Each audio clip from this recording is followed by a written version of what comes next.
আজকে আপনাদেরকে দেখাবো কেমন করে আপনারা আনওয়ান্টেড অবজেক্টগুলো রিমুভ করবেন আপনার ছবি থেকে।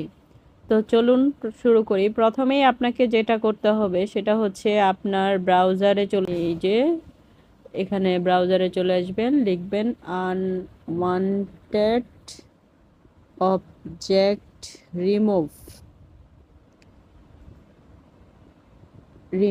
লিখে এন্টার প্রেস করবেন। তারপর প্রথমেই যেটা আসবে ফটো রুম, এটাতে ক্লিক করবেন, সেকেন্ডটাতেও ক্লিক করতে পারেন। তারপর এখান থেকে আপনার পছন্দের একটা ছবি এখান থেকে সিলেক্ট করে দিবেন। আমি মনে করেন আমার জামাইয়ের এই সুন্দর একটা ছবি সিলেক্ট করে দিলাম, যেখানে সে আমাকে চাচ্ছে না। আমি এখানে নিজেকে রিমুভ করে ফেলবো। এখন আপনি এখান থেকে ব্রাশ সাইজটা ছোট বড় করে নেবেন, নিয়ে জাস্ট অবজেক্টের উপরে একটা ক্লিক করবেন। তারপরে কয়েক সেকেন্ড অপেক্ষা করবেন। কয়েক সেকেন্ড অপেক্ষা করার পর দেখেন আমি ভ্যানিশ হয়ে গেছি। এখানে আপনি ছবিটাকে ডাউনলোড করে নেবেন, স্ট্যান্ডার্ড সাইজে ডাউনলোড করে নেবেন। ঠিক আছে, আমি এখান থেকে কপি ইমেজ করে নিলাম। থ্যাংক ইউ ভিউয়ার্স, আসসালামু আলাইকুম।